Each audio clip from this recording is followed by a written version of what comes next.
Welcome to Real History Network, your home for the most compelling stories from the past.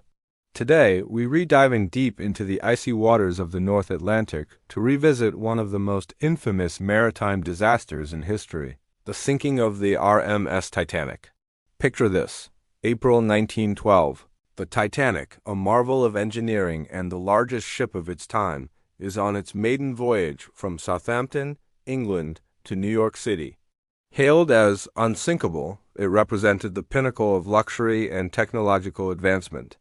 Aboard were over 2,000 souls, from some of the wealthiest people in the world to immigrants seeking a new life in America. The atmosphere was one of excitement and opulence. But this grand journey was about to take a tragic and irreversible turn.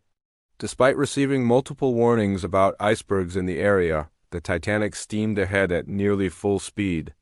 The night of April 14th was clear, but the ocean was deceptively calm and moonless, making it incredibly difficult to spot ice. At 11:40 p.m., a lookout frantically rang the warning bell. An enormous iceberg was dead ahead. First Officer William Murdoch ordered the ship to be turned and the engines reversed, but it was too late.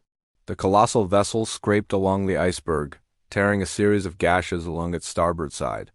Initially, many passengers didn't even feel the impact. It was described as a slight shudder, a minor jolt. Few could have imagined the catastrophic damage that had just been inflicted below the waterline. The iceberg had breached 5 of the ship's 16 watertight compartments. The unsinkable ship was designed to stay afloat with 4 compartments flooded, but not 5. The math was grim, and the ship's fate was sealed. It was going down. As water poured in, the ship began to lift. Captain Edward Smith, a seasoned mariner on his final voyage before retirement, quickly realized the gravity of the situation and gave the order to abandon ship. The crew rushed to prepare the lifeboats, and wireless operators Jack Phillips and Harold Bride began frantically sending out distress signals.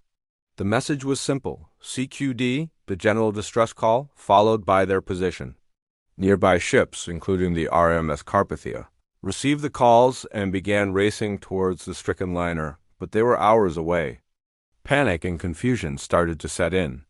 There was a shocking realization: there weren't enough lifeboats for everyone on board. The policy of women and children first was enforced, but chaos and a lack of organization meant many boats were launched half-empty. Stories of incredible bravery emerged amidst the terror. The ship's band, led by Wallace Hartley, famously played on the deck to calm the terrified passengers. Millionaire Benjamin Guggenheim changed into his finest evening wear, stating he was prepared to go down like a gentleman. Crew members worked tirelessly, trying to maintain order and save as many lives as possible. As the bow sank deeper, the stern rose high out of the water, a terrifying silhouette against the starry sky. The immense stress on the hull became too much. At around 2:20 a.m. on April 15th, the Titanic broke in two and plunged into the freezing depths of the Atlantic, taking with it over 1,500 men, women, and children. The sounds of the ship's final moments were replaced by the haunting cries of those left in the water. Hours later, the RMS Carpathia arrived at the scene. Its crew could only describe the sight as heartbreaking. They pulled 705 survivors from the lifeboats, all of whom were cold, exhausted, and traumatized. The world awoke to the shocking news. The unsinkable ship was gone. The sinking of the Titanic was a tragedy that sent shockwaves across the globe.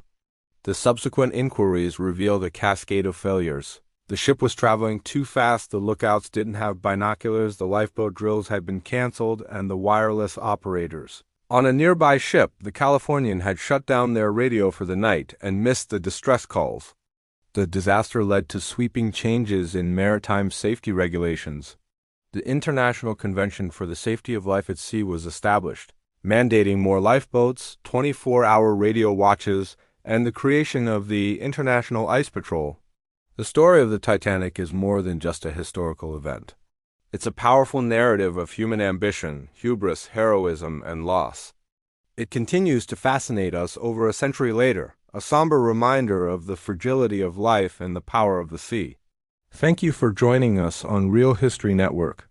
If you found this story as compelling as we do, Please hit that like button and subscribe to our channel for more deep dives into the events that shaped our world. We'll see you next time.